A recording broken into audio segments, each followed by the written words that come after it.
Assalamualaikum warahmatullahi wabarakatuh. Sebelum kita memulai kegiatan kita malam hari ini, mari kita berdoa bersama terlebih dahulu. Berdoa mulai.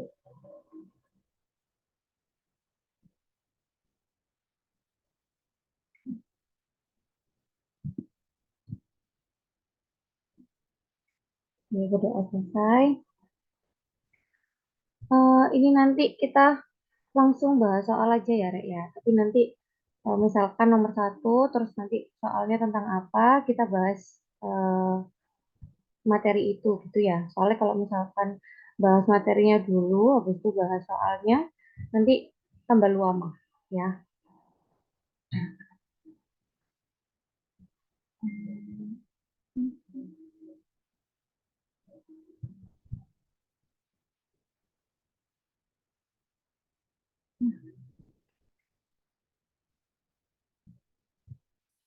Oke, kita mulai ya, Rek ya. Oh, bentar, bentar.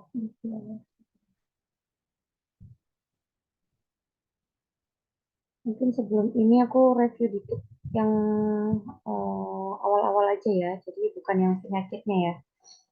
Kita review dikit dari anatomi kulit dulu. Kulit itu kan ada tiga lapisan ya, Rek ya. Ada epidermis, dermis, sama ada subkutan. Epidermis nanti dibagi lagi, ada 5 lapisan. Nah, lapisannya singkatannya biar lebih hafal sesuai urutan. Nah, kalau mungkin kalau hafal mungkin kalian hafal, tapi bisa jadi nggak urut gitu kan ya. Nah, biar hafal sesuai urutannya bisa pakai yang dulu juga pernah diajari ya kayaknya ya. Pakai ini karena Lucy ganti supir baru karena berarti corneum, L-nya atau Lu-nya adalah lucidum, G-nya granulosum, supirnya spinosum, dan B-nya adalah basali. Jadi lapisan epidermis itu dibagi lagi jadi 5 lapisan. Terus kalau yang dermis, dermis itu dibagi menjadi dua, ada pars papillari dan pars reticular. Tuh wajib tahu ya. Terus adnexa kulit ada kelenjar ya, ada 2 kelenjar, kelenjar keringat sama kelenjar spesiea atau lemak ya. Terus yang kedua ada kuku dan juga ada rambut.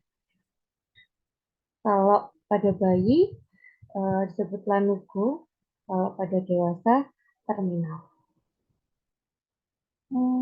Ini soal kulit ya itu ya sebagai proteksi, dia juga sebagai persepsi ya. Kalau di saraf itu kan juga kita ngecek sensori kan salah satunya juga lewat kulit ya. Terus juga pengatur suhu, pembentuk pigmen ya. Makanya ada warna kulit yang coklat, yang putih ya. Terus pembentukan vitamin D, keratinisasi dan absorpsi dan ekspresi itu ya. Ini bisa dibaca sendiri kalau ini ya. Terus yang penting, paling penting di kulit itu jangan sampai kalian nggak ngerti sama sekali efloresensi. Ya, efloresensi itu kan dipakai di semuanya ya. Baik nanti waktu kalian ngerjain soal ataupun waktu OSC ya, itu kan perlu efloresensi. Dari efloresensi kalian bisa tahu DD-DD-nya. Jadi misalkan di soal kan kalau kulit itu pasti ada status dermatologisnya ya. Nah, dari situ aja kita udah bisa menyingkirkan beberapa penyakit. Misalkan dia status status dermatologisnya itu makula. Nah, makula apa aja ya yang makula? Atau vesikel. Nah, itu kan udah lumayan khas-khas ya kalau kayak gitu. Jadi sudah bisa menyingkirkan beberapa diagnosis yang lain dari efloresensi. Nah, terus kalau OSC kan kalau masuk di stasenya yang kulit itu kan kalian harus bisa menyebutkan status dermatologisnya. Ya, mulai dari regionnya, terus efloresensinya, terus distribusinya dan lain sebagainya itu ya. Tuh, aku ada urutannya. Kayaknya di buku kakak juga ada urutannya ya. Mulai dari apa namanya eh, letaknya ya, posisinya. dia di regio apa ya. Terus habis itu fluoresensinya yang pertama lesi primer dulu ya, gitu ya. Disebutin distribusinya, terus apa ukurannya gitu-gitu ya. Nah, lesi, lesi itu ada dua ya, ada lesi primer, ada lesi sekunder. Lesi primer berarti dia lesi yang pertama kali muncul, namanya aja primer. Kalau sekunder berarti munculnya setelah lesi primer. Ya. Lesi primer ada apa aja? Nah, ini dibagi lagi ya jadi tiga. Dilihat dari dia perubahan warna kulit. Perubahan warna kulit kita lihat dari ukurannya. Kalau ukurannya kurang dari 1 cm, berarti disebut makula. Kalau udah lebih dari 1 cm, disebut patch. Ya. Makula perubahan warna kulit itu nggak hanya kemerahan. Bisa hipopigmentasi, bisa hiperpigmentasi. Ya, jadi bisa coklat, bisa putih. Itu kalau pokoknya kalau dia nggak menonjol, dia cuman berubah aja warna kulitnya, terus dia ukurannya kurang dari 1 cm, itu disebut makula gitu ya. Baik itu nanti warnanya mau eritem, mau hipopigmentasi, mau hiperpigmentasi ya. Pokoknya dia tidak ada penonjolan, ya ukurannya kurang dari 1 cm berarti makula. Ya. Kalau lebih dari 1 cm berarti patch. Kalau dia ada penonjolan kulit ya, jadi kan nggak menonjol ya, jadi dia rata aja sama kayak kulit biasa, cuman warnanya aja. Kalau ada penonjolan kulit, nah penonjolan kulit ini bisa dua, bisa padat isinya ya, atau isinya cairan. Kalau yang padat ya, sesuai ukurannya, kalau kurang dari 0,5 disebut papul. Jadi yang kecil-kecil ini ya, kan menonjol ya. Terus biasanya isinya padat ya, bukan yang cair gitu, air gitu bukan ya. Itu namanya papul. Terus kalau dia besar ya, lebih dari sama dengan 2 cm disebut plak. Terus kalau dia lebih dari 1 cm disebut nodul ya. Gitu. Ini papul. Ini nodul ya. Terus kalau penonjolan kulitnya isinya cairan, nah, biasanya yang paling sering vesikel. Vesikel itu yang kecil-kecil. Kalau udah mulai agak gede, lebih dari 0,5 cm, dia namanya ganti jadi gula. Ya. Terus kalau cairannya semi solid ya atau bentuknya kistik ya, itu namanya kista. Oke, itu kalau lesi primer. Terus ada lesi sekunder. Lesi sekunder itu ada beberapa, ada squama ya, atau sisik ya, squama itu. Terus erosi ya.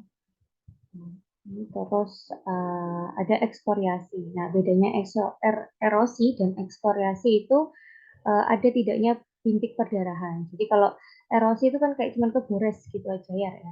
Kalau ekskoriasi dia lebih dalam ya karena dia terkenanya di lapisan dermis ya. Kita tahu tadi kan lapisan tadi yang paling atas adalah epidermis ya, baru dermis. Nah, kalau erosi itu dia cuma sampai di epidermis ini aja. Tapi kalau ekskoriasi dia sampai ke dermis. Jadi lebih dalam kalau ekskoriasi. Makanya dia ada bintik perdarahannya. Ya. Terus krusta, krusta itu biasanya sebelumnya dia adalah gula, jadi gula yang pecah, terus akhirnya mengering. Nah, itu disebut krusta. Terus ada lagi satu lagi ulkus, ya, itu juga lesi sekunder ya. Ini ekskoriasi, ini erosi ya. Oke, itu ini bentuk lesi. Ada banyak. Kalau kayak yang satu dermatologis itu lebih jelasnya di buku kakak ya, lebih banyak ini kayak bentuknya, terus ukurannya ya, distribusinya itu ada di situ lebih banyak. Oke. Oke, itu dulu ya. Ini nanti yang ini yang infeksi-infeksi dan lain sebagainya kita bahas sekalian bahas soal ya. Karena kan langsung masuk ke soal aja sama diagnosisnya. Oke. Oh, sampai sini dulu ada yang mau ditanyain, Tar, ya? Ini, nah tadi. Nah tadi. Ada yang kurang paham, atau ada yang masih bingung, fluoresensi.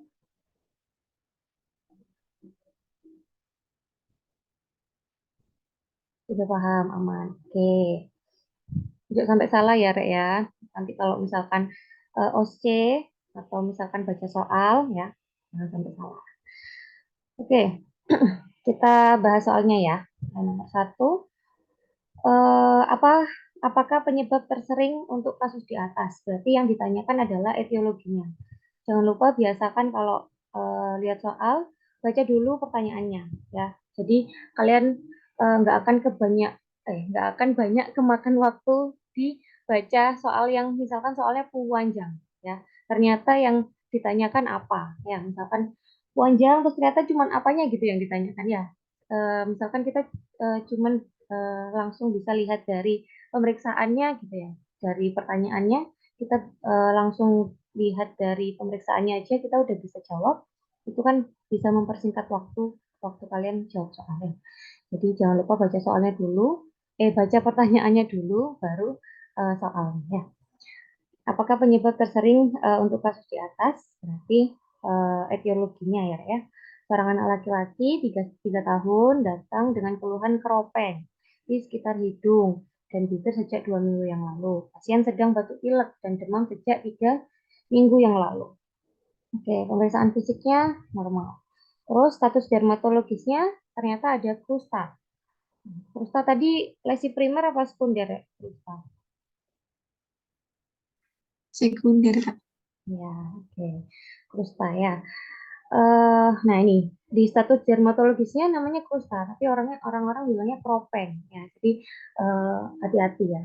Kadang namanya berbeda ya. Oke, kusta kuning madu ya, sebagian terdapat erosi di bawah kusta. Nah, erosi berarti dia cuma terkena di lapisan epidermis aja ya.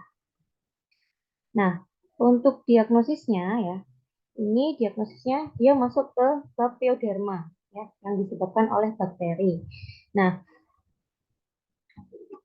penyakit kulit yang disebabkan oleh bakteri ya sebenarnya bakterinya banyak ya. Tapi yang banyak itu ada ini SPHA atau Streptococcus beta hemolyticus grup A sama Staphylococcus aureus. Itu banyak penyakit kulit karena bakteri yang disebabkan oleh dua ini. Ya. Nah, cara ngafalinnya biar nggak bingung yang mana sih yang disebabin SPHA, yang mana yang Staphylococcus gitu ya. Nah, ini hafalin aja yang penyebabnya itu SPHA. Jadi, yang penyebabnya SPHA itu ada crescent. Nah, KR-nya itu impetigo fructosa, E-nya ekzima, S-nya selulitis, E-nya erysipelas, dan N-nya phlegmon. Ini penyebabnya adalah SPHA. Nah, sisanya nanti penyebabnya adalah Staphylococcus aureus. Tapi nanti ada lagi bakteri yang lain juga. Tapi bakteri yang lain itu dia gambarannya juga khas. Jadi apa ya, jarang lah kalau ketuker ya. Mungkin yang ketuker-ketuker yang ini, yang SPHA sama Staphylococcus. Nah, kalau dari soal ini ya, kalau kita lihat dia krusta kuning madu itu sebenarnya udah lumayan khas ya. Diagnosisnya adalah impetigo fructosa. Kalau impetigo fructosa, dia berarti penyebabnya adalah SPHA. Terus juga didukung sama ini, pasien sedang batuk pilek dan demam sejak 3 minggu yang lalu. Nah, kemungkinan kan faringitis ya, faringitis. Nah, faringitis salah satu penyebabnya paling banyak adalah SPHA juga, gitu ya. Jadi ini juga mendukung diagnosisnya dia yang penyebabnya adalah SPHA. Ya, tuh kalau Staphylococcus aureus itu ada beberapa. Ya, nah, Staphylococcus aureus nanti ada impetigo bullosa, ada folliculitis, furunkel, ya, karbunkel, terus ini acne inversa, ya, hidradenitis suppuratif. Nah, tuh, itu yang Staphylococcus aureus. Ya. Hmm, susah ya, tak geser ya. Ya.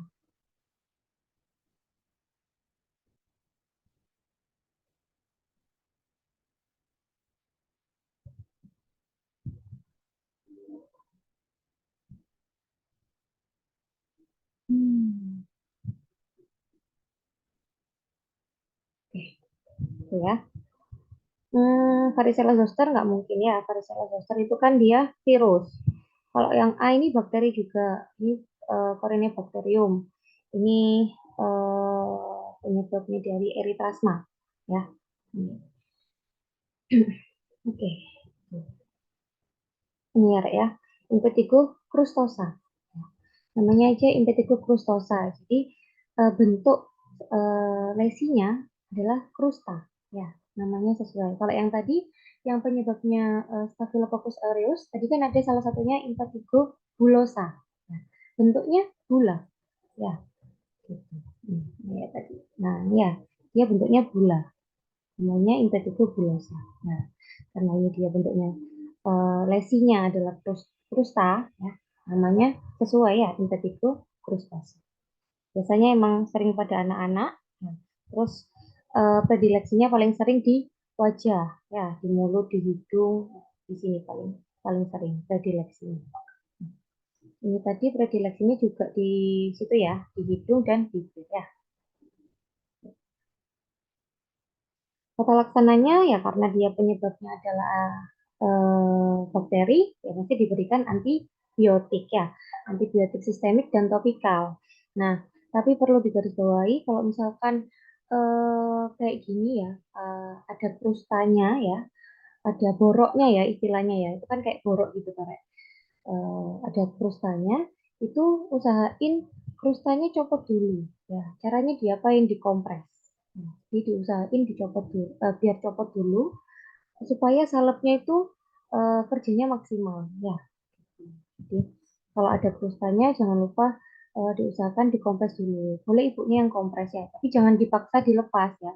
Dikompres nanti kan lama-lama dia lunak, nanti lama-lama dia lepas. Nah, kalau udah lepas diolesi salep kan lebih masuk ya obatnya. Gitu ya. Tuh. Ada yang mau ditanyain? Ya, ini ya, ada nama lainnya, honey color crush. Ya, kursa kuning seperti madu. Jangan lupa kalau di kulit banyak nama-nama lain ya. Diagnosis juga beberapa ada nama lainnya. Jadi kalian juga harus tahu nama lainnya ya. Tuh. Oke, kalau nggak ada yang ditanya kita lanjut. Nomor 2. Seorang laki-laki, baca dulu. Apakah terapi untuk kasus di atas? Oke. Terapi, jadi kita harus tahu diagnosisnya untuk bisa menterapi. Ya. Paling enggak, misalkan kalian ragu diagnosisnya, kalau kayak gini, ini kan jawabannya umum ya, Rek, ya. Nggak yang spesifik dia nulis obat apa gitu kan ya. Dia nulisnya antibiotik, antivirus, atau jamur. Paling enggak kalau misalkan kalian kayak gini, kalian bingung diagnosisnya apa, kalian kira-kira ini karena bakteri, karena jamur, atau karena virus gitu ya. Itu bisa kayak gitu. Tapi kalau bisa kalian tahu diagnosisnya. Ya. Oke, seorang laki-laki 30 tahun datang dengan keluhan bercak merah. Bercak merah nyeri di tungkai kanan, jadi di kaki ya, ya. Sejak 1 minggu yang lalu. Pasien pernah tertusuk duri 2 minggu yang lalu. Pemeriksaan fisiknya normal. Status dermatologisnya eritem batas tidak tegas, irreguler, perabaan hangat, dan nyeri tekan. Nah, kalau batasnya tidak tegas, artinya dia diffuse, ya. Artinya dia lebih dalam kenanya. Ya. Kalau batasnya tegas, kemungkinan kenanya agak lebih luar, ya, lapisan kulitnya tadi loh, Rek. Tuh. Nah, kalau dari sini diagnosisnya adalah kemungkinan selulitis. Nah, ini hati-hati antara ya, selulitis sama erysipelas. Ya. Ini dua-duanya hampir sama, nanti bedanya adalah di batasnya. Nah, kalau si selulitis, dia batasnya nggak tegas. Karena yang kena, yang keinfeksi itu lebih dalam, di subkutan. Nah, kalau si erysipelas, dia lebih atas, di dermis. Ya, tadi kan epidermis, dermis, baru subkutan. Nah, selulitis itu di paling bawah di subkutan. Sedangkan kalau erysipelas itu di tengah-tengah, yang di dermis. Jadi, yang erysipelas batasnya tegas. Nah, kalau yang selulitis batasnya tidak tegas atau diffuse. Nah, jadi seleulitis sama erysipelas ini hampir-hampir sama, jadi hati-hati ya. Kalian hafalin salah satu aja, misalkan biar nggak bingung ya, yang mana yang tegas, yang mana yang nggak tegas. Ya, misalkan kalian hafalin yang erysipelas yang tegas ya, udah. Jadi jangan hafalin yang selulitis ya. Oke. Nah, selulitis itu tadi penyebabnya apa, Rek? Ikut yang SBHA atau yang Staphylococcus? Dia ikut kresen apa enggak? Kalau selulitis tadi.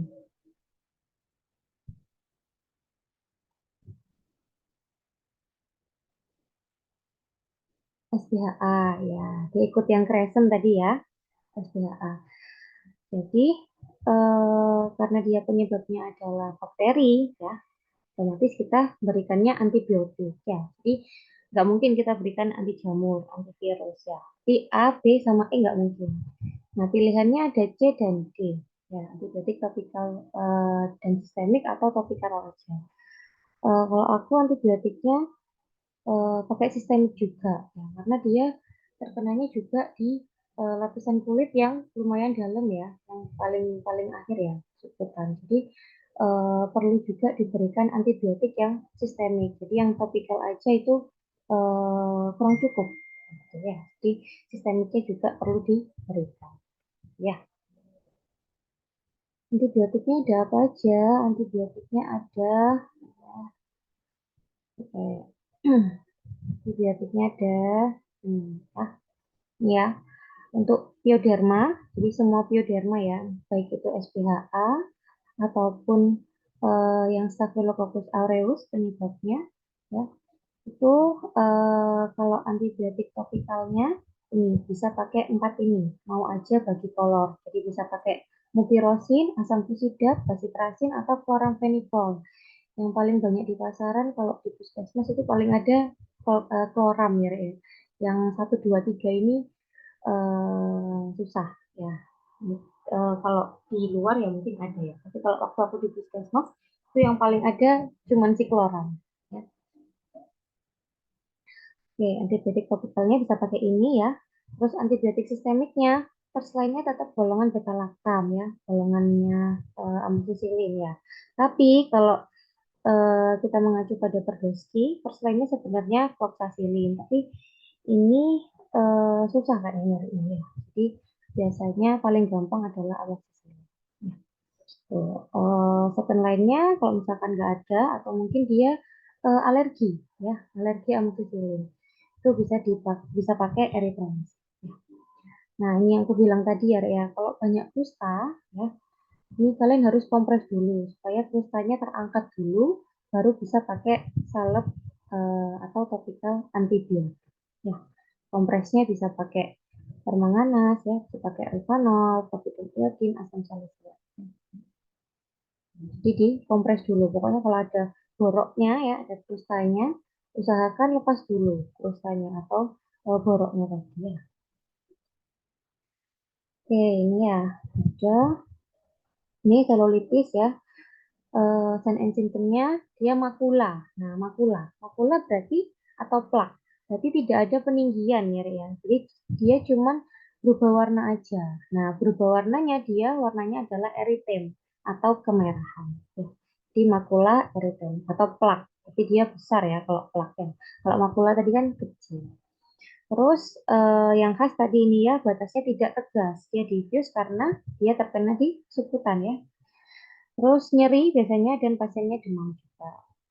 Predileksinya biasanya paling sering di tungkai atau ekstremitas. Penulisan penunjangnya bisa pakai lab GL ya untuk lihat leukositnya biasanya tinggi ya karena kan dia ada infeksi bakteri ya.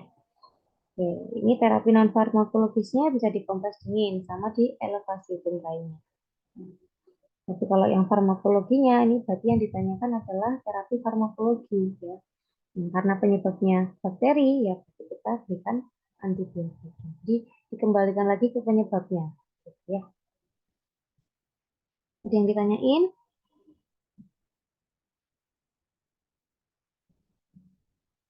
Oke, lanjut ya. Belum. Lanjut, nomor selanjutnya. Apakah etiologi pada kasus di atas? Etiologi yang ditanya ya. Jadi kita harus tahu diagnosisnya apa nih kira-kira ya.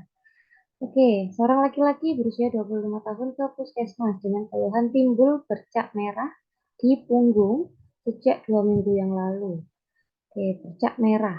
Bercak itu berarti kemungkinan dia makula ya atau patch ya. Karena dia cuma bercak, jadi tidak ada peninggian di punggung, terus keluhannya disertai rasa gatal, ada gatal, terutama timbul jika berkeringat. Kalau ada gatal ya, apalagi dia timbul kalau berkeringat, timbul kalau lembab-lembab gitu ya. Nah, curiga ke jamur ya. Apalagi misalkan di soalnya langsung keluhan utamanya adalah gatal. Nah, langsung pikirkan yang pertama adalah jamur ya. Karena kan jamur itu keluhan utamanya biasanya gatal ya, gatal banget biasanya. Gitu. Oke, keluhan awalnya kecil, kemudian perlahan makin luas, disertai dengan sisik tipis di sekelilingnya. Riwayat pengobatan diberikan salep hidrokortison namun tambah lebar. Nah, ini juga khas pada jamur ya, Kak, ya. Jadi kalau pasien-pasien yang penyebabnya adalah jamur, terus kalian kasih kortikosteroid, jamurnya makin tenang, jamurnya makin berkembang. Nah, jadi hati-hati kalau misalkan kalian curiga itu karena jamur, jangan sampai kalian berikan kortikosteroid karena kalian akan eh, menambah eh, apa namanya lesinya ya ya dia semakin luas setelah diberikan salep hidrokortison ya jamurnya makin tenang ya. Oke, dari pemeriksaan fisik didapatkan, nah ini aku agak bingung ya kok regionya zigomatikus ya regio zigomatikus sinistra dan dextra. Oke, padahal di sininya di punggung ya berupa makula erythematos ya. Nah, makula tapi ya bercak ya ternyata benar ya. Di status dermatologisnya dia makula karena dia tidak ada peninggian ya Rek, ya. Dia cuma berubah warna aja. Makula erythematus berarti kemerahan ya, benar. Batasnya jelas, polisiklik. Ya. Bagian tepi tampak lebih aktif dan tertutup squama. Nah, kalau di kulit yang penyebabnya karena jamur-jamur ya, itu lesinya biasanya lumayan khas-khas ya Rek, ya. Penyebabnya beda, nanti lesinya lumayan beda. Jadi agak khas. Jadi kalau kita lihat dari status dermatologisnya, harusnya kita sudah bisa mendiagnosis, gitu ya. Ini ya, yang karena jamur, yang pertama ada tinea, ya, ada tinea.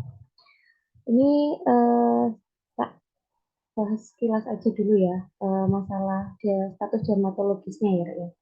Jadi kalau tinea itu khasnya dia central healing, tepinya aktif atau meninggi. Jadi kalau kalian lihat lesinya, nanti di bagian yang tengah itu hampir kayak kulit normal. Jadi dia nggak merah gitu ya.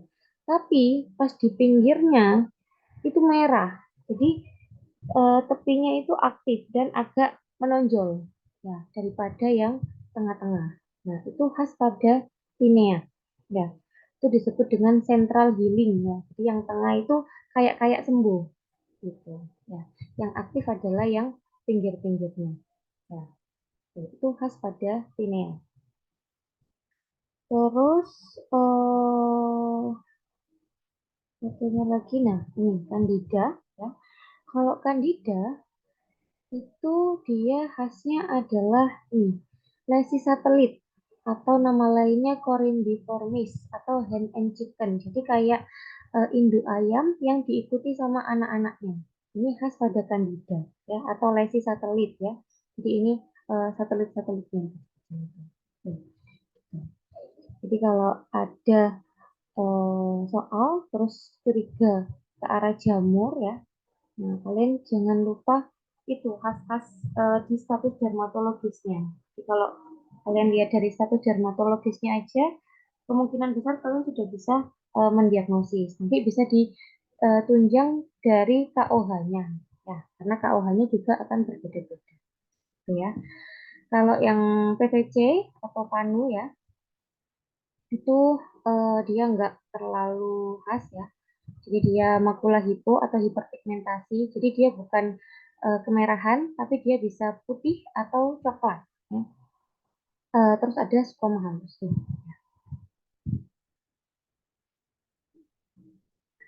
Bentar. Oke, itu ya. Nah, kalau dilihat dari sini, dari soalnya, dia ini nih ya, tepinya tampak lebih aktif. Ya, berarti nggak bisa ya. Bentar.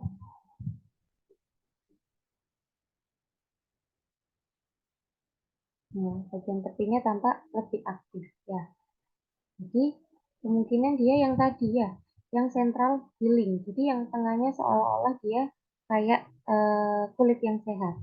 Tapi pinggirnya kemerahan. Itu khas pada tinea. Jadi kemungkinan diagnosisnya ini adalah tinea. Nah, penyebabnya tinea tadi ada ini ya, ada tiga, ada trichopiton, ada epidermopiton, sama ada microsporum. Aku lupa ya. Kayak di PPT ada ya, kayak kulit itu biasanya yang sering apa ya, ada dua-dua gitu ya. Tapi agak lupa ya. Nanti coba dibaca lagi ya, ya. Hmm.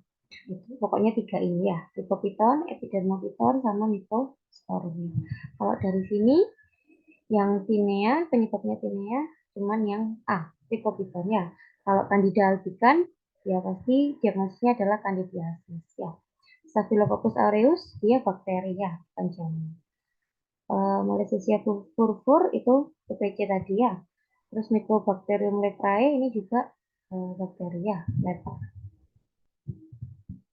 Jadi jawabannya adalah A. Ya, karena diagnosisnya adalah tinea. Oke, tuh. Ya. Ada yang mau ditanyain? Kalau nggak ada, kita lanjut ya. Ya. Apakah pemeriksaan uji manual kulit untuk kasus di atas? Jadi pemeriksaan yang ditanyakan ya. Seorang perempuan usia 50 tahun datang dengan keluhan bercak merah, sertai sisik tebal di dekat kulit kepala, siku, lutut, serta di punggung sejak 1 tahun yang lalu. Pasien juga menderita dislipidemia, pemeriksaan fisiknya normal, status dermatologisnya plak eritem,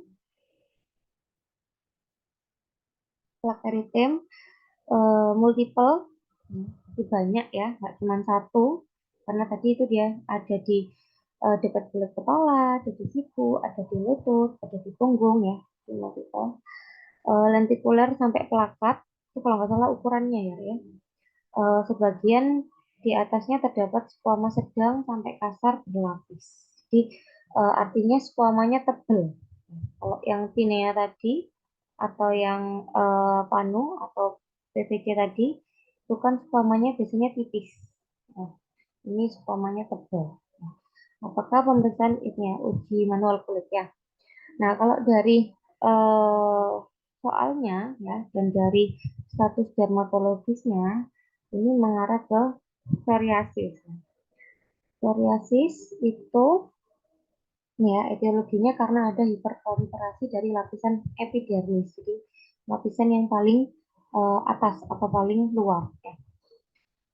Gejala dan tandanya ada plak ya, atau skoma tebal berlapis. Jadi benar-benar kalau psoriasis itu skomanya benar-benar tebal, Rek. Jadi kelihatannya itu putih, padahal kalau misalkan kita kerok si apa namanya si skomanya atau si sisiknya itu bawahnya merah, kemerahan atau eritem. Ya, makanya dia kan plak eritem. Jadi sebenarnya bawahnya atau lesi primernya itu plak, ya plak eritem. Tapi karena squamanya atau itu tebel ya squamanya, jadi kelihatannya kayak putih gitu. Nah, nih, sorry. Nah, nih, saking tebelnya si squamanya, itu benar-benar sampai kayak kelihatannya putih. Padahal kalau kita kerok itu bawahnya merah. Ya, eritem atau kemerahan. Ya, plak atau squama tebal berlapis warna keperakan seperti mika dengan dasarnya eritem. Di dasarnya merah. Terus biasanya dia sering apa namanya predileksinya itu di lipatan ya, di siku, di lutut ya, nah itu dekat kulit kepala nih ya, di leher ya. Pokoknya di lipatan-lipatan. Dan psoriasis itu kambuh-kambuhan kayak. Ya.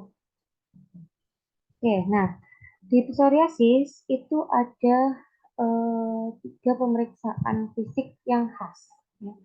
Yang pertama ada outfit sign. Ini, ya, ya, ya,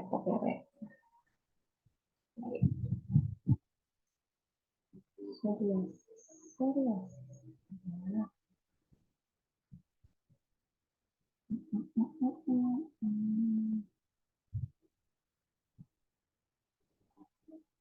Serius itu, sorry.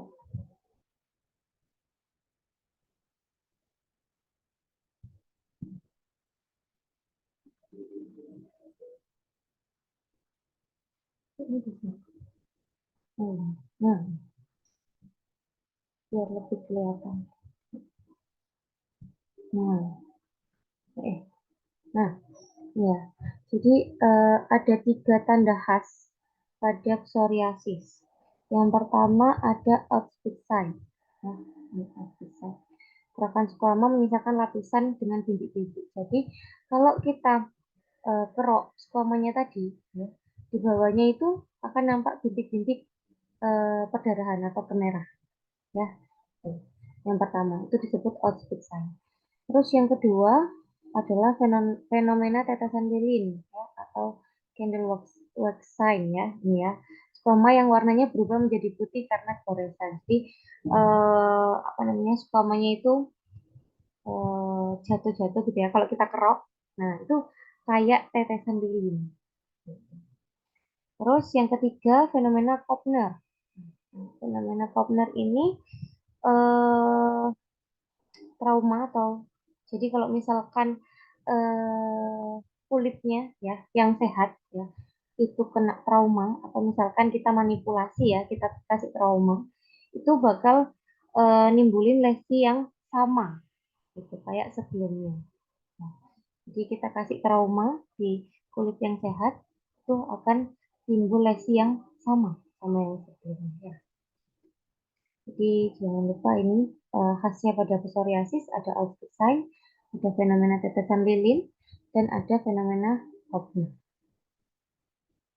Nah, ini tadi karena ini diagnosisnya adalah psoriasis ya, berarti pemeriksaan fisiknya atau pemeriksaan uji manual kulitnya itu antara tiga itu tadi ya, outfit sign, fenomena tetesan lilin, atau fenomena Hopner. Nah, yang di sini jawabannya di mana aja sih? Hopner. Nah, jadi jawabannya yang C. Oke, biar ya. Hmm, hmm. Nah, untuk ada klasifikasinya ya. Kalau psoriasis ada ringan, sedang, berat berdasarkan rule of nine. Jadi banyaknya lesinya tadi ya. Kalau kurang dari 3%, dia ringan, 3 sampai 10 sedang, lebih dari 10% berat. Terus pemeriksaan penunjangnya di histopatologi. Ya, jadi akan didapatkan akantosis atau penebalan dari epidermisnya. Ya, karena tadi kan lapisan epidermisnya mengalami hiperproliferasi. Jadi kelebihan proliferasi, akhirnya epidermisnya menebal. Untuk terapinya diberikan kortikosteroid ya. Nah, kortikosteroid itu kan ada yang low poten, ada yang super poten, ya macam-macam kan ya. Nah, kalau untuk psoriasis dia kortikosteroidnya yang super poten, jadi yang paling apa, ya, yang paling tinggi gitu ya, yang super poten. Contohnya ada clobetasol 0,05. Ya, ini gambarannya ya psoriasis. Oke, itu Ini ada macam-macamnya ya, ada psoriasis vulgaris, ada pustulosa, berarti nanti dia ada pustul-pustulnya ya. Terus ada gutata, gutata itu yang kayak kecil-kecil gitu. Nah, itu psoriasis gutata, jadi kayak bintik-bintik. Nah, itu adalah psoriasis gutata. Terus sama psoriasis flexura. Kalau flexura ini biasanya di lipatan-lipatan ya. Nih, lipatan payudara, terus di lipatan apa ini, selangkangan ya. Oke, itu kita lanjut ya. Ada yang mau ditanyain? Kita lanjut. Oke, nanti kalau ada yang tanya langsung chat aja nggak apa ya. Langsung ngomong nggak apa-apa. Oke, nomor selanjutnya, apakah diagnosis untuk kasus di atas? Oke, ini soalnya sama kayak yang di atas ya. Mungkin sebenarnya lanjutan. Biasanya kan lanjutan ya. Habis diagnosis ditanyain etiologinya, ditanyain terapinya, gitu kan ya. Oke, tadi keluhannya bercak merah, nyeri di tungkai kanan sejak 1 minggu yang lalu. Pasien pernah tertusuk duri 2 minggu yang lalu. Jadi ada kode entry-nya untuk bakterinya masuk. Ya, ini kode entry-nya itu ini waktu dia tertusuk duri 2 minggu yang lalu. Terus status dermatologinya tadi eritem batas tidak tegas ya. Selulitis dia tidak tegas. Kalau yang erysipelas dia batasnya tegas ya. Irreguler, perabaan hangat dan nyeri tekan. Dan biasanya pasiennya demam. Jadi harusnya pemeriksaan fisiknya kalau demam nggak normal ya. TTV-nya ya. TTV-nya harusnya demam ya. Oke, diagnosisnya serulitis ya. Penyebabnya SPHA ya. Oke, lanjut. Nomor selanjutnya, apakah terapi yang tepat pada kasus di atas? Seorang laki-laki 25 tahun datang ke puskesmas dengan keluhan adanya bercak coklat di dada dan lengan atas. Bercak coklat. Oke, bercak berarti makula ya, coklat. Kalau coklat, kalau lebih hitam, itu dia hiperpigmentasi. Ya, jangan kebalik ya. Kalau putih, lebih putih ya, lebih terang, jadi hipopigmentasi. Jadi semakin banyak pigmen, dia semakin gelap. Ya. Pada pemeriksaan dermatologisnya, Regiotorax Brachii Dexa sinistra mendapatkan makula hiperpigmentasi dengan skoma halus berbatas tegas. Pada pemeriksaan penunjang didapatkan KOH, hifa pendek, dan rombolan spora. Nah, tadi kan aku bilang kalau yang jamur-jamur itu yang pertama paling bisa kita cepat mendiagnosis itu kan dari status dermatologis ya. Nah, yang kedua, kita juga bisa lihat dari hasil KOH. Ya, karena dari KOH juga itu khas. Dia diagnosisnya apa. Ya. Oh, kita balik ke sini. Nah, ya. Nah, tadi yang pertama ada tinea. Ya. Kalau tinea, hasil KOH-nya adalah hifa panjang sejati dengan sekat. Nah, jadi ada sekat-sekatnya atau disebut dengan artospora. Jadi hifanya sejati ya, bukan abal-abal ya. Hifa panjang sejati. Terus kalau candida, dia hifanya nggak sejati, jadi hifanya abal-abal. Dia pseudo ya, kayak kayak gitu ya, pseudo itu kan ya. Jadi dia hifanya semu atau seringnya disebut pseudo hifa ya. Tuh, jadi bukan yang sejati. Kalau yang sejati dia punyanya si tinea. Ya. Terus ada sel ragi atau yeast, sama ada blastospora. Tuh, tuh kalau candida, ya, penyebabnya candida. Kalau PVC itu lebih khas lagi. Dia adalah biasanya enak ini kalau dia nyebutnya langsung spaghetti and meatball appearance enak ya. Kalian langsung oh ini PVC. Ya. Tapi kadang dia nyebutnya hifa pendek dengan spora bulat bergelombang. Nah, tuh, di gambarannya kalau dilihat di gambarnya itu dia kayak spaghetti and meatball. Nah, tuh. Yang kedua dari KOH-nya. Nah, ini kalau kita lihat dari eh, apa namanya gejalanya ya, gatel, terus terutama saat berkeringat. Tapi ya memang jamur rata-rata kayak gitu ya. Terus eh, status dermatologisnya dia makulah hiperpigmentasi dengan squama halus berbatas tegas ya. Jadi dia nggak ada bilang central healing, nggak ada bilang dia coryndiformis ya. Terus ditambah lagi ditunjang dengan KUH-nya ternyata didapatkan hifa pendek dan gerombolan spora ya, yang tadi spaghetti and meatball. Ya. Jadi diagnosisnya adalah PVC, ya, Pityriasis versicolor. Oke, kalau Pityriasis versicolor, berarti ini dikasih anti jamur ya, Rek ya. Di jamurnya pakai ketoconazole 2%. Ya, ini salep ya. Berarti topikal, terapi topikal. Clindamycin dia antibiotik ya. Omeprazole kortikosteroid, Nisonide dia juga kortikosteroid. Jadi hati-hati ya, jangan sampai kalian pilih kortikosteroid. Jadi seenggak-enggaknya kalau ngawur itu jangan sampai ngawurnya itu yang lain gitu ya. Jadi misalkan kalian ini bingung yang mana, kalian bisa pakai eliminasi aja ya. Oh ini kortikosteroid, nggak mungkin ya. Kalau jamur dikasih kortikosteroid tambah banyak tambah tumbuh ya. Jadi jangan sampai pilih yang kortikosteroid. Ini jawabannya adalah ketoconazole 2% kering. Ya. Ini ya. Bisa juga dikasih terapi per oral, bisa pakai ketoconazole 200 mg 7 sampai 10 hari.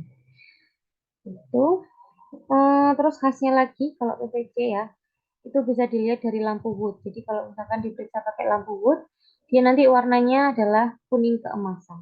Ya. Ini cara gampang supaya ngafalin ya, ketik emas, psoriasis kuning keemasan. Jadi kalau diperiksa dengan lampu Wood, dia akan muncul kuning keemasan warnanya. Itu ya, udah. Oke, kita lanjut. Apakah pemeriksaan penunjang untuk kasus di atas? Soalnya sama kayak yang di atas tadi ya, Dek, ya. Impetigo frustosa, ya. Yang kropeng, frusta kuning madu tadi ya. Nah, pemeriksaan penunjangnya pakai apa? Dilihat lagi. Etiologinya karena apa? Ya, etiologinya karena SBHA. Ya udah, dia kan bakteri gram positif ya. SBHA itu gram positif ya. Kalau Staphylococcus aureus itu gram negatif ya. Kalau aku salah di itu ya, dikoreksi ya. Tuh ya. Jadi ya pasti pemeriksaannya adalah gram ya. Tuh. Oh, bakteri itu Gimsa itu Gimsa itu Gimsa itu contohnya ada di IMS ya. Iya, ada di IMS. Dia cervicitis atau uretritis yang non GO ya. Itu bisa pakai Gimsa. Dan kalau KOH pasti yang jamur-jamur ya.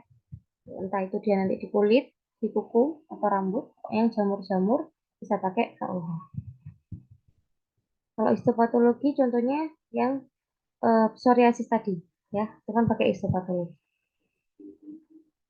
Oke, itu kita lanjut aja ya. Tadi kan ini udah dibahas. Oke, selanjutnya apakah pemeriksaan penunjang yang dibutuhkan untuk kasus di atas? Kasusnya adalah selulitis ya, Rek ya. Selulitis yang tadi ya. Ada tembakan tidak tegas, irreguler, harapan hangat hanya tekannya. Selulitis itu juga penyebabnya karena ini juga ya, SPHA juga. Jadi pemeriksaan penunjangnya juga pakai gram. Ya, PTA enggak kan ya. Jang tes juga enggak. Jang tes itu biasanya herpes ya. Herpes zoster atau varicella zoster ya. Pakai jang tes ya. KOH enggak, ya kan jamur ya.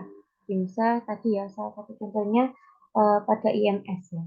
Cervicitis atau uretritis yang non gonoria. Ini tadi kita bahas ya. Lanjut. Apakah diagnosis untuk kasus di atas? Oke. Seorang perempuan usia 30 tahun datang dengan keluhan kutil. Kutil, ya. Kutil di kelamin. Kutil di kelamin sejak 1 bulan yang lalu.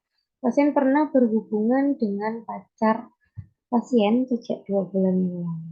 Nah, ini juga IMS ya, salah satu IMS. Pemeriksaan fisiknya normal, status venerologinya, papul keabu-abuan, multiple miliar. Jadi banyak ya.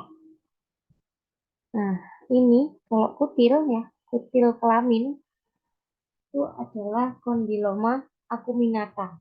Jangan sampai keliru sama kondiloma lata ya. Kalau yang kutil kelamin itu kondiloma acuminata. Ya. Penyebabnya juga biasanya sering ditanya juga ya. Karena juga kok di soal ditanya penyebabnya dari kondiloma acuminata ya. Eh, penyebabnya adalah HPV 6 dan 11. Jangan sampai keliru yang 16-18 ya. Kalau 16-18 itu CA cervix ya. Kalau yang kondiloma acuminata dia itu yang 6 dan 11 ya. Terus tanda gejalanya ada papul varikosa, ada plak hiperkeratosis ya, dan khasnya biasanya dia kayak bunga kol ya atau kayak jengger ayam ya. Itu kayak gini ya, benar-benar kayak gitu memang bentuknya. Iya, ya mau gitu. Terus untuk penunjangnya pakai asam asetat, nanti acetylate-nya positif ya. Untuk terapinya ini ada beberapa. Bisa pakai tinctura pedofilin 10-25% atau pakai TCA 80-90%. Aku pernah itu TCA waktu itu di RSI pakai TCA. Terus bisa juga pakai podofilotoxin 0,5%. Kalau ibu hamil hati-hati. Kalau ibu hamil jangan pakai yang toksin-toksin ini ya. Pakainya bedah ya. First line-nya adalah bedah. Pakai bedah beku atau cryosurgery ya. Lebih aman untuk ibu hamil. Jadi untuk diagnosisnya ini dia adalah kondiloma acuminata ya. Kalau ulkus-ulkus kan nggak mungkin ya, Rek, ya. Karena kan dia namanya aja kutil ya. Tapi nggak mungkin ulkus ya. Dari baris enggak, herpes genital juga enggak, ya. Kutil. Kalau kutil itu kondiloma acuminata. Ya. Lanjut. Apakah diagnosis untuk kasus di atas? Oke. Oke, soalnya sama ya, Rek, ya. Sama yang tadi ya. Sama yang nomor pertama sama nomor berapa tadi ya. Kusta kuning madu ya. Si SBHA tadi ya. Diagnosisnya adalah impetigo frustasa. Jangan sampai keliru yang bulosa ya. Di, dilihat juga dari namanya aja bisa kira-kira ya. Kayak ulkus, oh status dermatologisnya bukan ulkus, jadi nggak mungkin ulkus ya. Ya, impetigo frustasa. Oh, oh jadinya ada ektima. Ektima itu yang kayak gini. Ektima, ektima. Ektima itu juga SPHA juga. Nah, ya, ektima atau nama lainnya adalah impetigo ulceratif. Ulceratif berarti dia ulkus. Ya, kalau kalau impetigo frustosa kan frusta, impetigo bulosa bula. Ya, ini kan nama lainnya adalah impetigo ulceratif. Tapi dia nanti lesinya adalah ulkus ya. Ulkus dangkal dengan krusta tebal di atasnya. Hmm. Atau namanya adalah punch out lesion, jadi tepinya meninggi ya.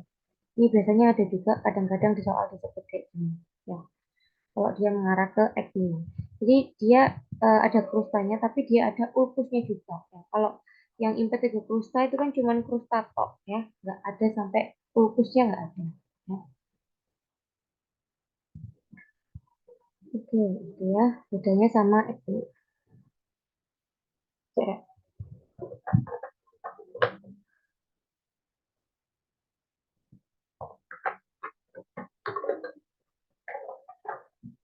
Oke, bentar-bentar. Aku ambil charger bentar ya.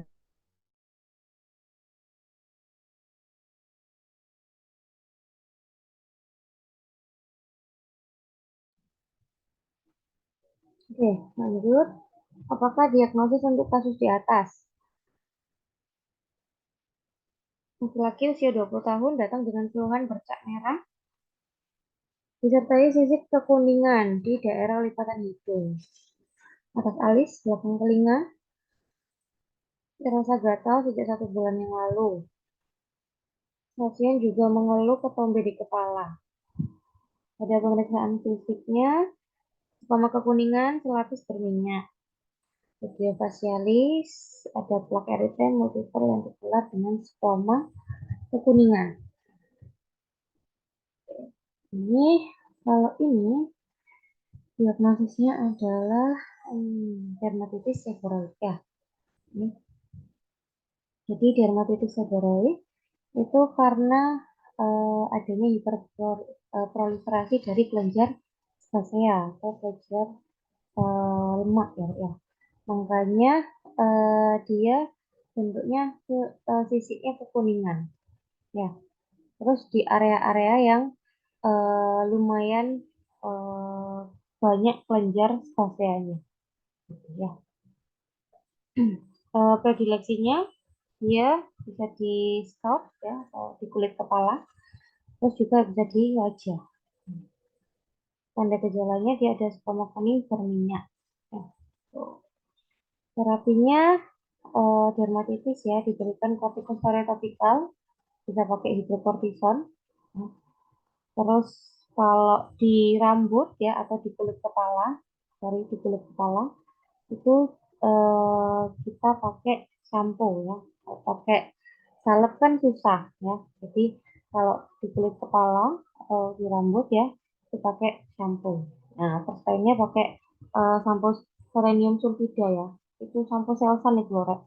Nah, jadi kalau kalian ini beli bu sampo Selsun ya, itu isinya ini selenium sulfida. Atau pakai sampo ketokonazol.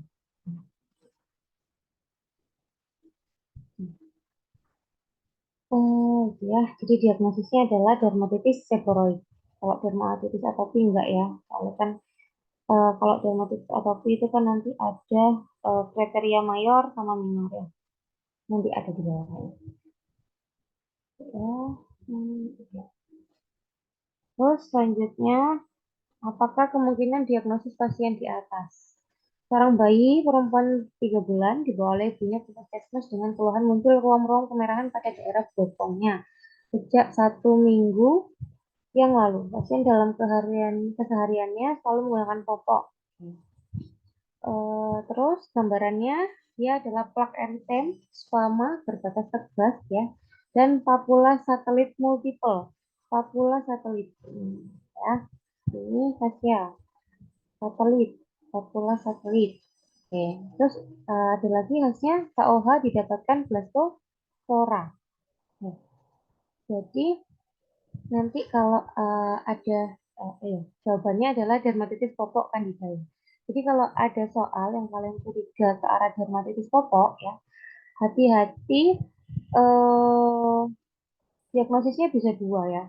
Bisa dermatitis popok candida atau kontak alergi ya. Maksudnya jadi nggak ada infeksi jamurnya ya. Jadi kalian harus lihat di pemeriksaannya kira-kira dia ada tanda-tanda ada jamurnya apa enggak. Kalau ada tanda-tanda ada jamurnya ya, biasanya popok itu kandida ya jamurnya. Eh, ini enggak ya. Jadi jamurnya itu biasanya kandida. Jadi kalau misalkan udah ada tanda-tanda ada kandidanya, jangan lupa diagnosisnya pilih yang ada kandidanya. Ya. Tapi kalau ternyata nggak ada ini ya, misalkan nggak ada papula satelitnya nggak ada ya, terus KOH-nya juga nggak ada ya, jadi dia tidak mengarahkan ada infeksi jamurnya.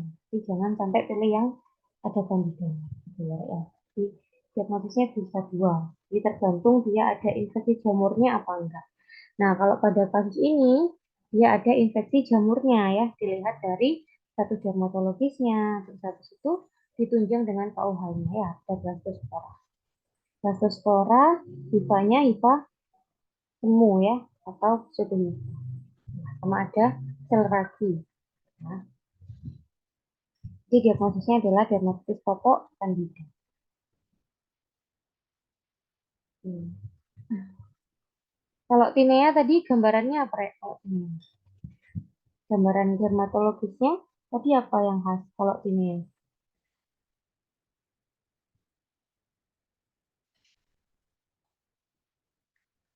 Oh, Central healing. Ya, benar. Central healing ya. Tepi-tepinya aktif ya. Sip. Oke, ini ya. Kandidiasis. Ya, penyebabnya adalah Candida albicans. Ya, bisa tipis, intravenosa, bisa oral ya. Jadi bisa di mana-mana ya. Candida ini. Salah satunya tadi adalah di area selangkangan ya. Biasanya pada anak-anak yang menggunakan popok ya di area lipatan. Tanda gejalanya makula atau plak eritem basah, ada erosi kadang ya. Terus ini ya yang khasnya lesi satelit atau korindiformis atau hand and chicken ya. Tuh. Terus pemeriksaan KOH-nya dapatkan sedohifa, basispora, sama sel tadi. Ya. Terapinya terapi oral bisa pakai nystatin drop 100.000 ya selama 7 hari. Ya. Oke. Selanjutnya apa ini pertanyaannya? Oh, etiologi ya pertanyaannya. Oh iya, etiologi. Ini enggak ada. Ini enggak ada apa enggak ada abjadnya, Kak. Yang ditanyain adalah etiologi ya. Ini kalau misalkan kita lihat dari sini aja, mungkin kalian sudah bisa langsung tahu ya. Oh, ini pityriasis versicolor ya. Terus pastikan lagi, baca singkat aja ya. Oh iya, benar ternyata ya. Dia bercak putih di punggung 2 minggu, keluhan rasa gatal terutama saat berkeringat ya. Terus udah gini kok ya. Terus ini khasnya, PCC ya. Jadi penyebabnya adalah Malefisia furfur ya. Kalau ditanyain KUH-nya, hasil KUH-nya apa? Hasil KUH-nya spaghetti and meatball atau bisa pendek dengan spora bulat bergerombol. Ya. Kalau ditanyain hasil lampu woodnya, kuning keemasan. Ya. Oke, itu selanjutnya apakah diagnosis yang tepat pada kasus di atas? Oke, seorang anak laki-laki 6 tahun dibawa ibunya ke puskesmas dengan keluhan adanya botak pada kepala sejak 2 minggu yang lalu. Keluhan disertai dengan rambut patah dan gatal serta terdapat kropeng dan nanah. Ya, ada kropeng, ada nanahnya. Pada pemeriksaan fisik, ternyata ada alopecia. Alopecia berukuran 3 cm di area temporal kanan dengan pustul. Ada pustulnya, ada pustanya. Ya, terus rambutnya patah beberapa milimeter di atas empatnya. Ya. Terus tampak kusam dan eksudasi. Oke, yang ditanyain diagnosis ya. Nah, ini curiganya adalah ke arah tinea, yang tinea capitis. Nah, kalian harus bisa membedakan tinea capitis ya. Tinea capitis itu ada 4. Ya. Tipenya ada 4. Ada tipe Favus. Ya, tipe Favus ini dia nanti bentuknya ada krusta kuning tebal ya, dan ini bisa buau. Ya. Terus ada lagi yang tipe Carrion ya. Dia sampai udah ada inflamasinya ya. Terus ada lagi tipe black dot. Jadi kalau tipe black dot sama tipe gray patch itu lebih kering ya. Tipe-tipenya kering. Kalau kalau yang Favus sama yang Carrion dia basah ya. Kalau yang black dot ya sesuai namanya ya, dia bintik-bintik hitam gitu ya. Kalau yang gray patch dia ada squama keabu-abuan. Ya. Terus biasanya mengkilap. Ya, kalau ada squamnya itu biasanya mengkilap warnanya. Oh, oke. Ini kalau misalkan kita lihat dari pemeriksaan fisiknya, dia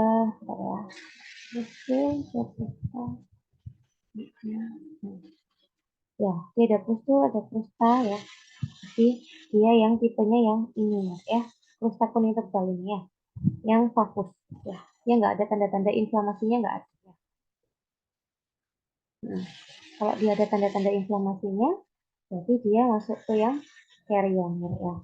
Kalau dia bentuknya ada kayak squama, terus dia bilangnya mengkilap gitu ya, karena kalau ada squama itu dia agak mengkilap, itu yang grey patch. Ya. Kalau yang titik-titik hitam, dia itu yang black spot. Ya. Kalau alopecia areata, dia bukan infeksi ya, ya. Jadi nggak mungkin ini ya, nggak mungkin ini. Jadi tipenya adalah tipe yang fokus. Yang ini ya, kalau sesuai soal. Oke ya, lanjut. Manakah hasil pemeriksaan di bawah ini yang dapat mendukung diagnosis dari kasus di atas? Nah, yang ditanyakan adalah hasil KOH-nya ya, berarti ya ada hifa-hifa, ada spora, itu berarti hasil KOH. Oke, kita perlu tahu diagnosisnya dulu ya. Oke, diagnosisnya timbul bercak di punggung. Bentar ya. Oh, ini tadi sama ya, sama yang atas ya soalnya ya. Yang dia ini ya, yang tepinya tampak lebih aktif ya. Ya, jadi kalau ini central healing tadi tinea ya diagnosisnya. Tinea, tinea hasil KOH-nya adalah hifanya sejati atau semu atau pseudo. Kalau tinea hifanya sejati atau pseudo atau semu. Ayo, sejati. Ya, oke. Berarti yang ini enggak ya, yang E, yang D enggak ya. Terus, nah kalau yang C, hifa pendek dan spora bentuk bulat, ini apa? Kalau yang C, punyanya siapa ini? Yang C? Yang C punyanya siapa? Ya, PVC. Ya, betul. Oke. Nah, ini kalau antara A sama B, tadi aku sama Mas Bagas ya, sama teman-teman, itu lebih ke yang B. Ya, yang misalnya berserta, ini ya. Jadi yang B ya, lebih ke yang B. Bading Wis itu kayak enggak, itu kayaknya juga punya Candida deh. Kalau Bading Wis itu ya. Nanti coba ini ya. Tapi tadi tak cari yang Bading Wis ini itu juga punyanya si Candida. Jadi ini bukan ya. Jadi kalau dari eh, 5 jawaban ini kemungkinan jawabannya adalah yang B ya.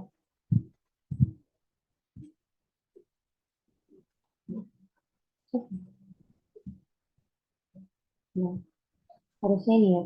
Dia biasanya biasanya itu dia ngomongnya apospora ya. Oh, ikat panjang sejati dengan sekat biasanya gitu ya. Tapi ini agak agak berbeda. Jadi kalau misalkan bingung kayak gitu, pakai aja metode eliminasi ya, ya. Kira-kira yang bukan yang mana gitu ya. Oke, lanjut ya. Apakah diagnosis yang tepat untuk kasus di atas?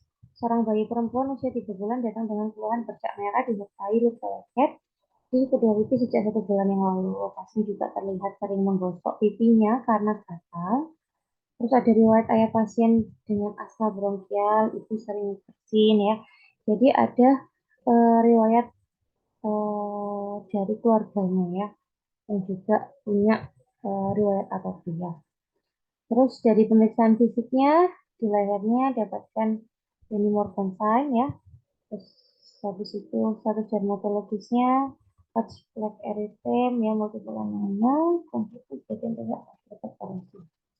Oke, kalau dari anamnesisnya ya, dari anamnesis sama dari pemeriksaan fisik ya, itu mengarah ke dermatitis atopi. Ya. Jadi ada riwayat atopi ya, ya. Nah, kemungkinan besar adalah dermatitis atopi. Ya, atau nama lainnya adalah eksema ya. Jadi adalah riwayat atopi yang diturunkan, jadi pasti ada riwayat atopi dari keluarganya. Nah, entah itu cuma bersin-bersin di pagi hari atau ibunya punya asma ya, pokoknya ada riwayat atopi ya, atau ibunya punya rhinitis alergi ya, apapun yang atopi. Nah, itu karena riwayat atopi itu masuk ke kriteria mayor. Jadi untuk diagnosis otopsi itu sebenarnya kalau mendiagnosis pakai kriteria mayor dan kriteria minor ya. Kalau pakai Hanifin Ratska. Itu yang biasanya sering dipakai kan pakai yang Hanifin Ratska ya, pakai kriteria mayor dan minor. Kriteria mayor ada ya, ada brutus, ada batal ya. Terus ini apa namanya, lesinya ya, ada di flexor ya. Kalau pada anak-anak, kalau di dewasa dia biasanya di extensor ya. Terus ada dermatitis kronik positif, sama ada riwayat atopi dari dirinya sendiri ya, dari anaknya sendiri atau dari keluarganya.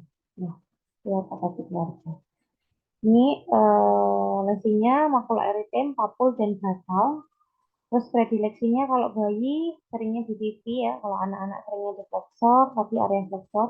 Kalau dewasa seringnya di area extensor atau punggung tangan atau punggung kaki ya. Terus karena dia atopi ya, jadi pemeriksaan penunjangnya pakai skin prick test ya, atau pakai IgE. Tuh. Terus lihat-lihat juga kira-kira dia ada infeksi sekundernya apa enggak. Kalau misalkan ada infeksi sekunder, kalian boleh memberikan antibiotik ya. Jadi antibiotik boleh diberikan kalau ada infeksi sekundernya. Tapi kalau nggak ada ya nggak usah, karena kan dia bukan sebenarnya dermatitis atopi itu kan bukan dari bakteri ya, jadi nggak perlu antibiotik. Tapi kalau ada infeksi sekundernya boleh diberikan antibiotik ya. Untuk terapinya jaga kelembapan kulit ya. Sistemik bisa diberikan antihistamin sama kortikosteroid ya, untuk mengurangi gejalanya ya. Terus topikalnya atau salepnya gitu ya, bisa diberikan kortikosteroid topikal ya. Ya, oke. Kalau yang anak-anak pilihnya yang potensi ringan ya. Bisa pakai hidrokortison. Kalau yang dewasa pakai yang potensi sedang sampai kuat. Tentunya ada betamethasone. Jadi pemilihan kortikosteroid juga hati-hati ya. Oke, itu jadi untuk diagnosisnya tadi adalah dermatitis atopi. Ya, MH nggak mungkin, tinea juga nggak mungkin ya. Walaupun gatal, tapi gatal juga bukan menjadi keluhan utama ya.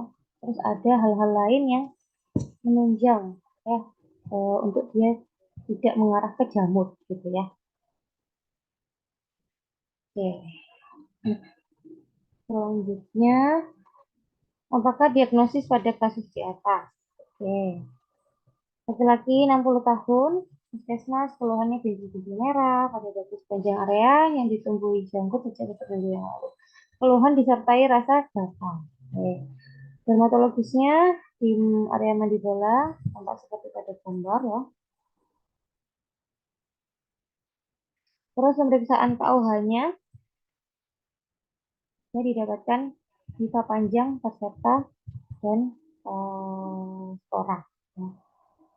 Jadi untuk diagnosisnya adalah tinea barbae ya. Kenapa kok nggak tinea facialis ya? Padahal itu di wajah ya. Nah, karena dia ada yang lebih spesifik ya. Jadi ada diagnosis tinea barbae ya kalau di janggut. Jadi khusus di area-area janggut ya, itu namanya adalah tinea barbae. Jadi kalau ada yang lebih spesifik ya jawab yang lebih spesifik gitu ya. Ini tadi udah ya ini ya. Yang belum tak bahas itu adalah ini ya, terapinya ya, Rek ya. Nah, terapinya paling gampang sebenarnya pakai aja golongan azol-azol ya. Eh, tapi perlu diingat first line-nya kalian juga perlu tahu ya. Jadi azol ini kalau pada tinea itu bukan first line-nya. First line-nya ada lagi ya. Kalau topikalnya atau olesnya, first line-nya adalah terbinafin. Ya. Kalau sistemiknya, first line-nya Fulvin. Ya, hati-hati ya. Kalau kalau nggak ada terbinafin atau nggak ada Fulvin, baru kalian pilih yang azol. Tapi kalau di pilihan gandanya ada, misalkan ada dua-duanya ya, ada azol, ada graziolfulvin gitu ya. Nah, terus nggak ada ininya nih, nggak ada apa namanya, nggak ada dosisnya. Dia cuma bilang gitu aja ya, ketoconazole misalkan, sama graziolfulvin. Nah, kalian tetap pilih yang first line-nya dulu, graziolfulvinnya dulu, kalau ini ya. Ya, jadi jangan keburu pilih azol ya. Jadi hati-hati. Karena kan namanya dia berbeda dari yang lainnya ya. Kalau yang lainnya kan ketoconazole ya. Ya, azol, azol, azol. Gitu. Oke. Nomor selanjutnya, ini gambaran mikroskopiknya ini bisa dibaca sendiri ya, Rek ya. Ini sudah tak screenshotkan ininya, PPT-nya ya. Nanti bisa dibaca sendiri ya kalau itu ya. Lanjut aja ke ini ya.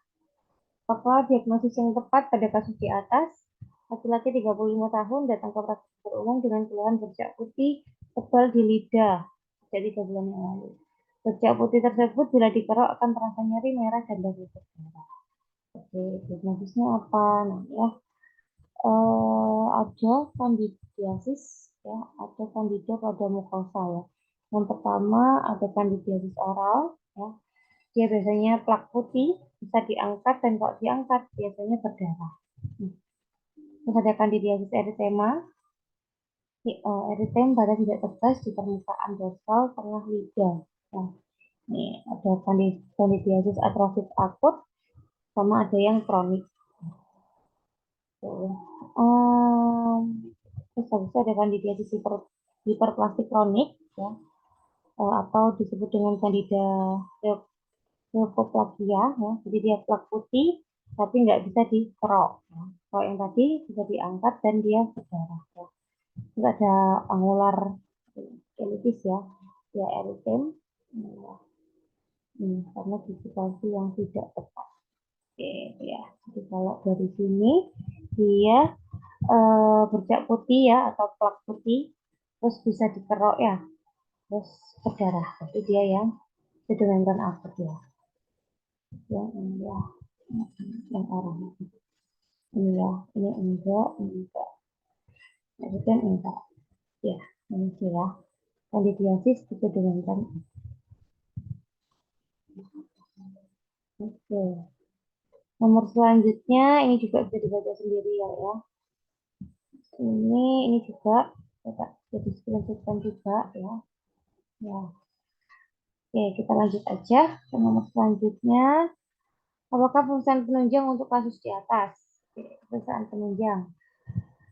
Perempuan 30 tahun, oke, keluhan kutil kelamin. Kutil kelamin, berarti diagnosisnya apa, Rek? Ini, Rek, tadi. Kutil kelamin, dia habis berhubungan seksual sama pacarnya, terus status venerologinya ada waktu keabuan multiple miliar. Tapi diagnosisnya apa? Ini, kutil kelamin, kondiloma acuminata. Ya, kondiloma acuminata, penyebabnya apa tadi? Etiologinya apa? Etiologinya, Rek?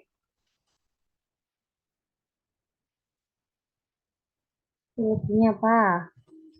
Etiologinya ya HPV 16 6 dan 11 ya. Jangan keliru 16 18 ya. Oke, pemeriksaan penunjangnya ya acetoacetate ya. Nih, jadi oles asam asetat nanti acetoacetate-nya positif ya. Bukan virus enggak, kuman enggak, jamur enggak, enggak ya. Yang masuk. Oke, kita lanjut ya. Apakah terapi yang tepat pada kasus di atas? Oke, 30 tahun, puskesmas, kuku kaki kanan berubah warna dan bentuk sejak 12. Kuku di gigi 1, 2, 3 pedis dextra, tampak distomia, berwarna kuning kecoklatan, dari bagian ujung distal, terangkat dari dasarnya dan hiperkeratosis subungual. Oke, dari KOH-nya ternyata didapatkan hifa panjang bersepta dan spora. Diagnosisnya apa, Rek? Kalau kau hanya dapatnya ini. Bisa panjang berserta spora.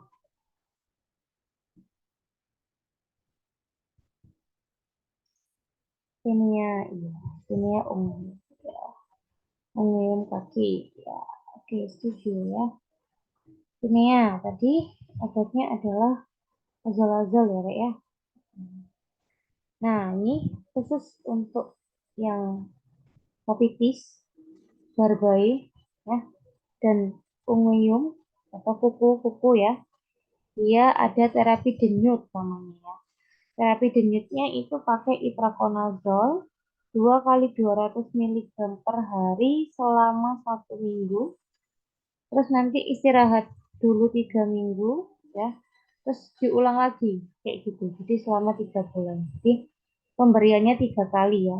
Di sebulan 1 minggu gitu ya. Di seminggu pakai, habis itu 3 minggunya nggak pakai. Nah itu diulang sampai 3 kali. Ya. Ini ya, berarti jawabannya adalah yang B, 2 kali 200.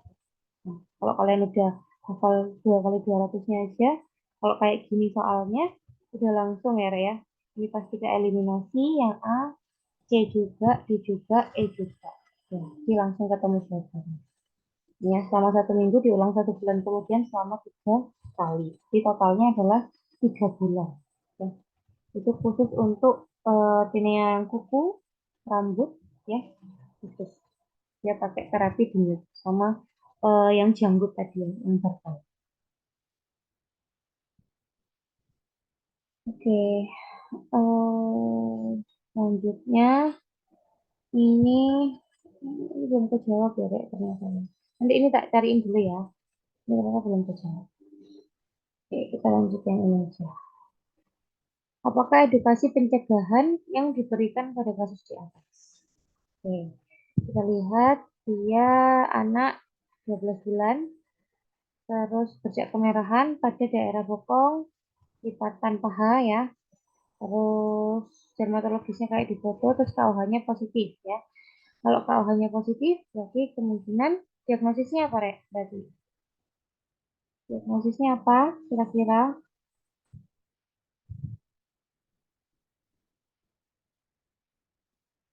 Ayo, KUH-nya positif nih. Diagnosisnya apa?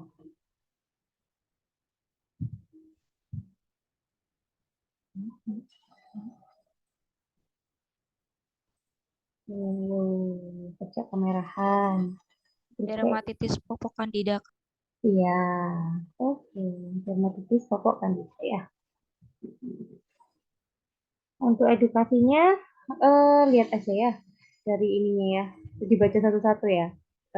Eliminasi jadinya ya. Nanti Bapak menunggu bila Bapak sudah penuh, enggak ya? Jangan sampai menunggu penuh ya. Terus cukup hanya diberi sabun dengan pH netral. Ya. Setiap habis PAK dan PAP harus mengganti popok setiap 2 sampai 3 jam sekali. Mengganti popok setiap 6 jam sekali kelamaan ya, Rek, ya. Setiap habis PAK dan PAP langsung diganti dengan popok tanpa dibersihkan. Enggak ya, harusnya dibersihkan. Dan kalau membersihkan harus pakai air yang mengalir ya. Jangan sampai pakai tisu basah. Ya. Sekarang kan seringnya pakai tisu basah ya, ya. Nah, pesannya dari dokter anak dulu waktu DM. Nah, itu jangan edukasi ke ibu-ibu ya, jangan pakai tisu basah. Kalau bisa pakai air mengalir. Ya, jadi jawabannya adalah yang C ya. Oke. Nomor selanjutnya ini juga ya, kita baca sendiri aja ya, Rek, ya. Ini ya. Ini teori, teori banget lah. Ini oke. Apakah terapi yang tepat pada kasus di atas? Oke. 37 tahun, keluhan gatal pada sela paha. 2 minggu yang lalu, keluhan sering kambuh sejak ia bertambah gemuk tahun terakhir. Pasiennya obesitas, ya. Terus status dermatologisnya, dapatkan makula eritem, batasnya jelas, meluas, dan ada skoma halus dari lipatan inguinal kanan hingga kiri dan gluteus. Oke, sebagian menunjukkan tepi aktif dan central healing ya. Ini udah khas ya, Rek, ya. Dia udah langsung ngomong central healing ya. Berarti dia adalah tinea ya. terus ditambah dengan KUH-nya positif, walaupun dia tidak menyebutkan hasilnya apa, ya, tapi KUH-nya positif, ya. Oke, terapi yang tepat pada kasus di atas. Oke, ini ya. Berarti jawabannya adalah Graciofulvina. Nah, contohnya kayak gini. Ini enak ya, nggak ada ketokonazol. Ya. Kalau misalkan dia tiba-tiba ada ketokonazol, ada Graciofulvin ya. Kalau dokternya niat menjebak gitu ya, ada dua-duanya ya. Nah, kalian pilihnya ketokonazol. Nah, padahal first line-nya kan Graciofulvin dulu. Ya, jadi hati-hati. Ya, ensiklofir enggak ya. Ensiklofir kan virus ya. Sulfidazol juga enggak, ivermectin juga enggak ya. Ini apa? Eh, apa itu cacar ya? Parasit-parasit ya kalau nggak salah. Terus prednison, kortikosteroid enggak ya. Jadi yang D, ratio. Oke. Oke, lanjut. Apakah patogenesis penyebab pada kasus di atas? Oke. Anak laki-laki 7 tahun, botak pada kepala 3 minggu yang lalu, rambut patah dan gatal serta sisik putih. Alopecia ya, di botak 3 cm di area temporal kanan, ada squamanya, rambut patah beberapa mili ya. Terus rambut sekitar lesi tampak kusam dan tidak berkilau. Ini kemungkinan tinea capitis ya, ya. Kalau enggak boleh, itu kayaknya grey patch ya, soalnya ada squamanya. Sampai kusam juga. Ya, kemungkinan ini adalah diagnosisnya adalah tinea capitis yang grey patch. Oke, untuk patogenesisnya tadi itu sempat dia sempat nyari rek di sini ya. Tapi kalau tadi diskusi sih, hmm, jadi kalau kita diskusi tadi jawabannya adalah yang ini, yang A. Ya, sementara ini yang A. Tapi kalau misalkan kalian ada enggak Kak, yang jawabannya bukan yang A, itu apa? Boleh ya. Soalnya agak-agak kurang yakin aku juga. Ya. Sementara ini yang A ya, karena hipersensitif salah. Hipersensitivitas tipe 4. Tipe 4. Oke, itu ya. Diagnosisnya adalah tinea ya, tinea tapi ini ya, karena dari sini ya.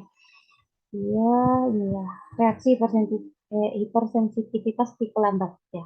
Tipe lambat itu kan tipe 4 ya. Kalau tipe cepat itu tipe 1. Ya. Oke, nomor selanjutnya apakah tipe diagnosis pas di atas? Oke, diagnosis ya intinya. 30 tahun, keluhan gatal pada sela-sela jari keempat tiga di kaki kiri sejak 1 minggu. Pasien mengaku lesi bertambah gatal saat berkeringat dan bau. Oke. Pasien seorang guru olahraga yang selalu memakai sepatu tertutup. Ada pemeriksaan dermatologis di interdigital gigi ketiga dan keempat pedis sinistra didapatkan nodular eroden, maserasi, fisura, dan skoma. Terus KUH-nya juga ada hifa panjang bersepta ya. Udah pasti dia tinea ya, Rek, ya. Keluhan utamanya dia tadi gatal. Ya, jadi kita udah bisa langsung curiga dia karena jamur ya. Terus ternyata KUH-nya hifa panjang bersepta. Ya. Oke, tineanya adalah tinea pedis yang intertriginosa ya. Nah, ini. Soalnya kalau yang D itu dia nggak bau. Kayaknya. Kalau yang B itu kan ulceratif berarti ada ulkusnya ya. Hiperkeratonik enggak, resikubulosa jadi ada enggak ya. Yang A, ya, tinnitus enggak. Oke, ya. Lanjut, apakah kriteria mayor yang digunakan untuk mendiagnosis kasus di atas? Kriteria mayor ya, berarti pakai yang ini tadi ya, yang soal dermatitis atopi ya, pakai Hanifin Rajka berarti ya. Jadi Hanifin Rajka itu ini ya, kriteria mayornya ya, gatal dan lain sebagainya ya. Ini ya, tidak tahu ini pasien asma. Ini kan, ya ini ya yang A ya, ayah pasien asma. Ini riwayat apa namanya? Ya, riwayat atopi dari keluarganya. Mm-mm. Terus gatal sama ada di nomor 4. Yang A.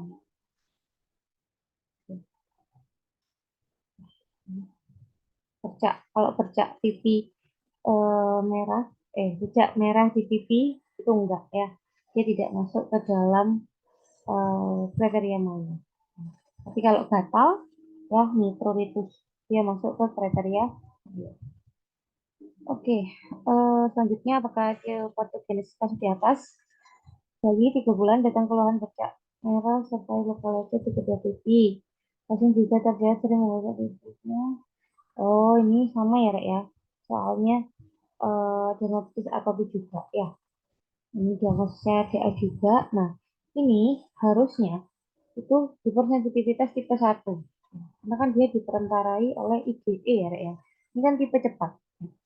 Jadi, kok dari semua ini kan yang paling mungkin adalah hipersensitivitas. Tapi harusnya tipe 1, Rek, bukan tipe 2. Tidak tahu sini aja ya.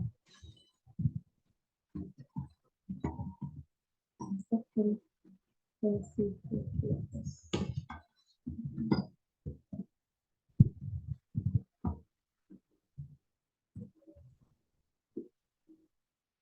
Ya,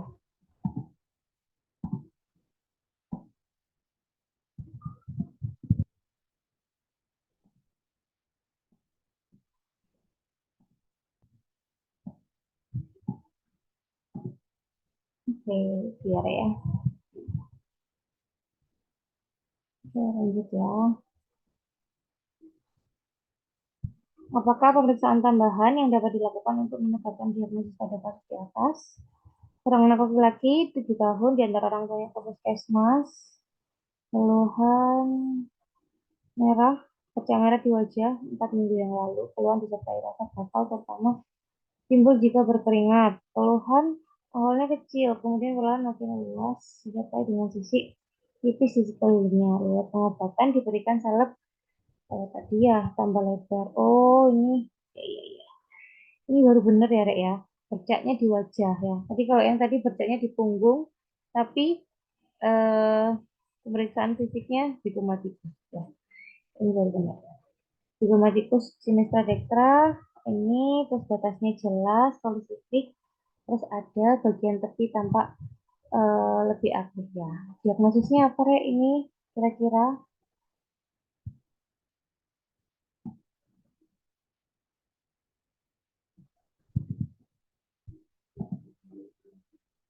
Ya, diagnosisnya apa?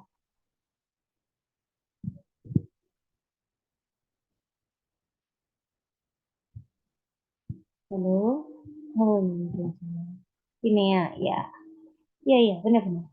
Ini ya. Ini ya, korporis, yakin korporis. Ini di wajah loh. Iya, fasialis ya, Rek ya. Hati ya. Korporis itu badan ya, di badan. Kalau di wajah fasialis ya.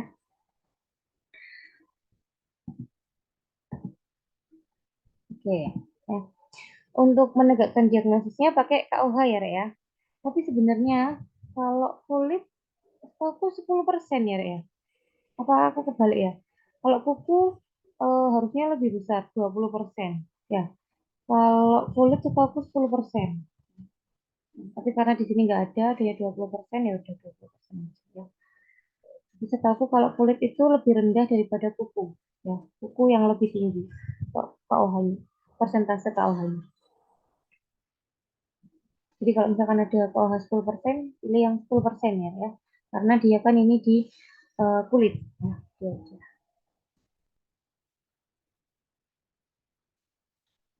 Oke, lanjut ya. Apakah gambaran yang ditemukan pada pemeriksaan mikroskopik KOH? Oke, KOH 10%. Oke, ini 40 tahun timbul bintik-bintik merah ya di lipatan paha kanan dan kiri, terus keluhannya gatal jika berkeringat, disertai adanya keputihan yang berwarna putih seperti susu. Oke. Terus kita lihat dari status dermatologisnya. Ternyata dia didapatkan makula eritem, batas jelas, korimbiformis, nampak satelit. Berarti diagnosisnya apa? Kalau korimbiformis atau satelit, lesi satelit atau hand and chicken, hand and chicken ya. Diagnosisnya berarti apa? Ini ya, Candida, ITC, Candida, ya, candidiasis, benar. Penyebabnya adalah Candida ya. Berarti KUH-nya didapatkan pseudohifa ya. Kalau Candida, dia hifanya yang semu ya, yang pseudo, bukan yang sejati. Kalau sejati punyanya si Pinea ya, sama blastospora ya, sama selvat. Oke. Nah, oke. Lanjut ya. Oke, apakah diagnosis untuk kasus di atas? 50 tahun, bercak merah disertai sisik tebal di dekat kulit kepala, sikut, lutut. Oke, ini yang tadi ya, Rek, ya. Soalnya juga ada yang jadi ya. Terus status dermatologisnya ada plak eritem multiple, lentikular sampai plakat ya. Dan di atasnya ada squama sedang sampai kasar berlapis. Jadi squamanya tebel ya tadi ya. Squama tebel yang dasarnya dia eritem ya, kata kemarin. Terus dia kambuh-kambuhan ya nih, 1 tahun. Dia adalah psoriasis vulgar. Ya, ya, ya. Psoriasis vulgar. Jangan lupa tiga pemeriksaan, tiga tanda ya. Tiga tanda ini ya. Jangan lupa big sign, fenomena tetesan lilin, sama fenomena Kopner. Oke, ini yang terakhir ya. Oh ini sama ya Rea, sama di atas tadi. Kutil. Ya, oke udah habis. Ini sama kayak yang tadi ternyata. Oke, ada yang mau ditanyain sampai sini?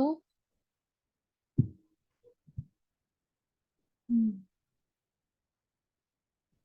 Besok ujian jam berapa, Rek?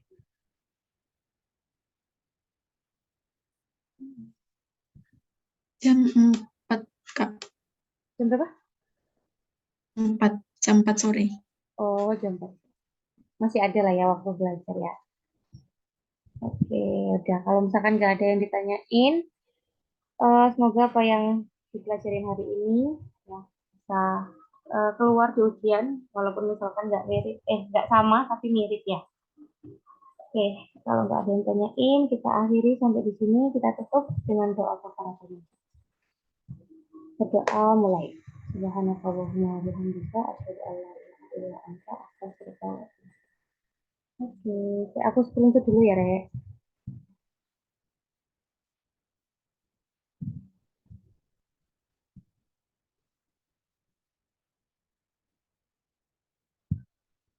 Oke, makasih. Tutup ya. Assalamualaikum warahmatullahi wabarakatuh.